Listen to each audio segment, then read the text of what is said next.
Assalamualaikum warahmatullahi wabarakatuh. Selamat siang dan selamat datang untuk para peserta pemakalah dan audiens paralel session seminar penelitian Teknik Sipil Universitas Negeri Jakarta.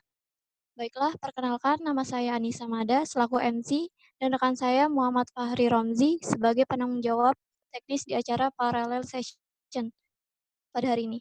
Puji syukur atas kehadirat Allah yang telah banyak sekali memberikan kita kenikmatan, terutama kenikmatan sehat, sehingga kita bisa melaksanakan acara pada hari ini walaupun dalam keadaan pandemi saat ini, dan melaksanakannya secara virtual, tetapi tidak mengurangi rasa syukur kita terhadap Tuhan Yang Maha Esa. Selawat beriring salam, henti-hentinya kita haturkan kepada junjungan kita, yakni Nabi besar Muhammad SAW. Baiklah, saya akan membacakan tata tertib audiens parallel session. Pertama, akses ke Zoom akan dibuka 15 menit sebelum acara dimulai. Yang kedua, ID peserta dalam webinar harus menggunakan nama asli. Yang ketiga, audiens diharapkan untuk mengaktifkan video untuk keperluan dokumentasi seminar. Keempat, audiens harap menonaktifkan mikrofon selama pemaparan materi seminar berlangsung demi kelancaran seminar. Yang kelima, audiens dipersilahkan bertanya melalui room chat saat pemakalah memaparkan materi hingga selesai pemaparan. Pertanyaan akan dipilih 3 pertanyaan awal. Cara mengajukan pertanyaan yaitu ketik tanya, lalu dilanjutkan dengan menulis nama, asal instansi, dan pertanyaan secara ringkas. Lalu moderator atau MC akan menyampaikan kepada pemakalah. Yang keenam, audiens tidak dibenarkan mengirimkan pertanyaan langsung secara lisan. Selanjutnya, saya akan membacakan tata tertib pemakalah parallel session. Yang pertama, presentasi disampaikan dalam bahasa Indonesia ataupun bahasa Inggris. Yang kedua, presenter adalah salah satu dari penulis makalah. Ketiga, presentasi dilakukan dengan sistem panel dan dilanjutkan dengan diskusi panel.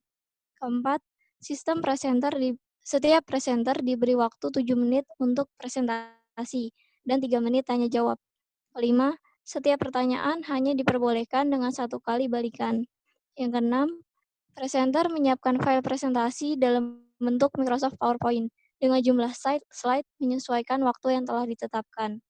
Ketujuh, presenter wajib menyerahkan file presentasi kepada panitia H-1 sebelum paralel session dimulai.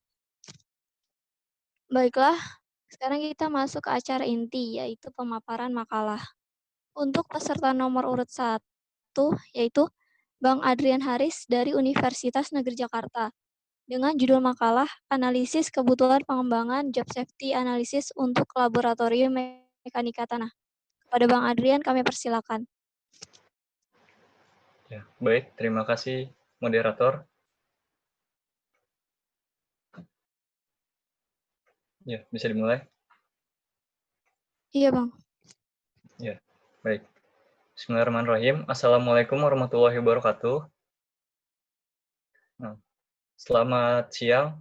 Yang saya hormati Ibu dan Bapak dosen pembimbing, Ibu Dr. Randa Daryati, Magister Teknik, dan Bapak R.Eka Murti Nugraha, Magister Pendidikan. Sebelumnya, perkenalkan, nama saya Adrian Haris. Di sini saya akan mempresentasikan penelitian saya yang berjudul Analisis Kebutuhan Pengembangan Job Safety Analysis untuk Laboratorium Mekanika Tanah. Next.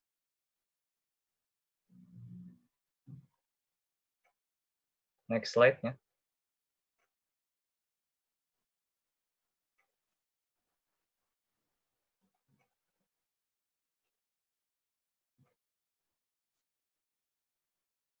Slide-nya nggak jalan.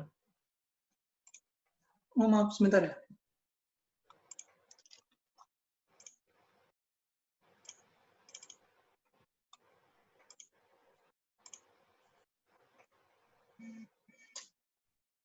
Udah? Next. Slide kedua.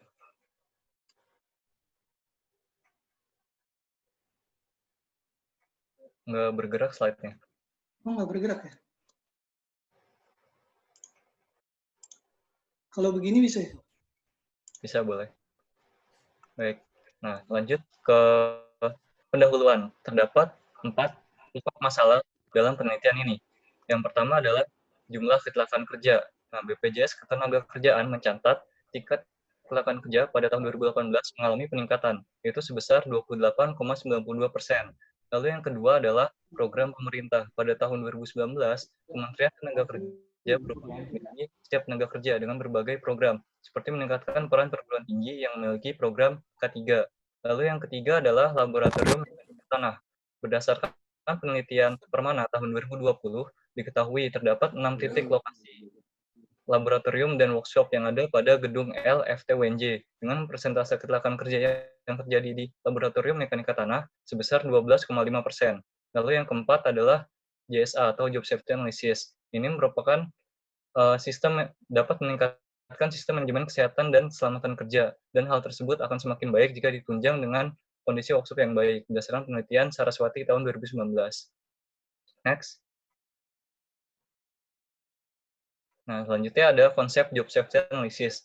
Terdapat 3 unsur penting dalam Job Safety Analysis. Yang pertama adalah K3, sistem manajemen K3, dan manajemen risiko. Nah, sistem manajemen K3 sendiri merupakan sistem yang mengatur dan menjaga terciptanya lingkungan kerja yang sehat dan aman. Dan penerapan sistem ini sejalan dengan program pemerintah, yaitu Zero Accident atau kecelakaan nihil. Nah, salah satu tempat kerja yang memiliki potensi bahaya dan dapat mengancam tenaga kerja adalah laboratorium sebagai sarana pembelajaran praktik di instansi pendidikan. Nah, salah satu cara penerapan manajemen risiko di tempat kerja adalah menggunakan metode analisis kecelakaan kerja atau job safety analysis. Menurut Budi Rianto tahun 2010, job safety analysis adalah suatu metode analisis untuk menilai risiko serta mengidentifikasi tindakan-tindakan kontrol yang perlu dilakukan untuk menghilangkan atau mengurangi risiko yang ada. Nah, next. Maaf, coba sebentar di enable editing. Ya. Ini jalan ya? Nah, jalan. Baik, lanjut ke tujuan penelitian. Penelitian ini bertujuan untuk menganalisis kebutuhan dalam mengembangkan job safety analysis untuk laboratorium mekanika tanah di program studi PTB Universitas Negeri Jakarta. Next.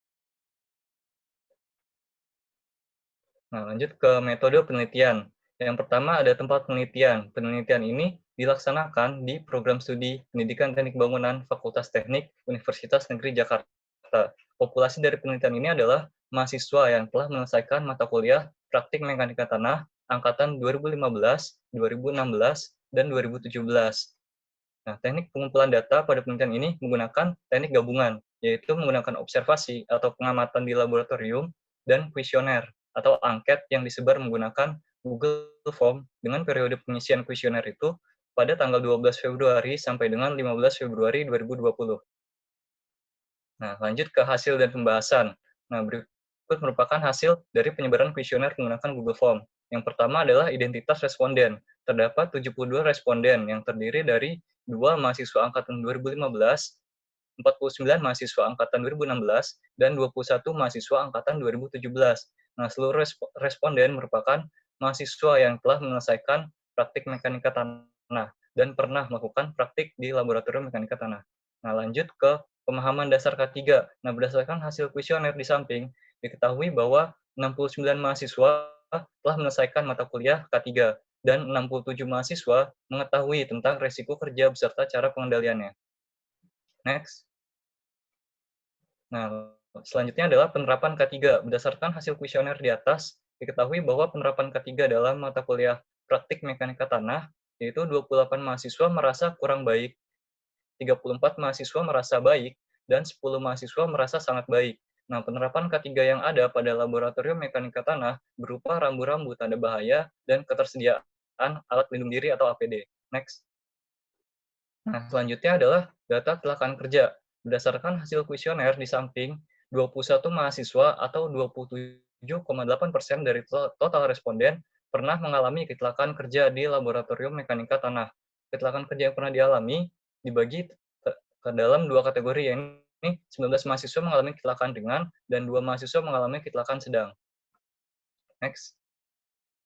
Dan yang terakhir adalah job safety analysis. Berdasarkan hasil kuesioner, di samping 69 mahasiswa atau 95,8% dari total responden setuju dengan pengembangan job safety analysis dapat mengurangi kecelakaan kerja pada laboratorium mekanika tanah. Next. Nah, berikut merupakan kesimpulan dari penelitian ini. Yang pertama adalah penerapan K3 di laboratorium mekanika tanah sudah cukup baik dengan rata-rata penilaian positif sebesar 61,1%. Namun, tingkat kecelakaan kerja masih kerap terjadi di laboratorium mekanika tanah. Hal ini dapat terjadi karena kurangnya pemahaman terkait manajemen risiko di tempat kerja, serta adanya unsafe action atau tindakan tidak aman, dan unsafe condition atau kondisi tidak aman. Yang kedua adalah tingkat kecelakaan kerja yang pernah terjadi di laboratorium mekanika tanah dalam rentan waktu 3 tahun terakhir sebanyak 21 mahasiswa atau 27,8% dari total responden. Oleh karena itu, perlu adanya manajemen risiko yang tepat untuk mengurangi tingkat kecelakaan kerja yang sehingga mencapai nihil kecelakaan kerja atau zero accident. Dan yang terakhir adalah sebanyak 69 mahasiswa atau 95,8% dari total responden setuju dengan pengembangan job safety analysis yang merupakan salah satu dari manajemen risiko ini dapat mengurangi kecelakaan kerja pada laboratorium mekanika tanah. Ya, baik. Sekian presentasi saya. Kurang lebih mohon maaf. Wassalamualaikum warahmatullahi wabarakatuh. Waalaikumsalam warahmatullahi wabarakatuh. Jika ada yang ingin bertanya, bisa ditulis di room chat-nya. Diberi waktu 3 menit untuk bertanya.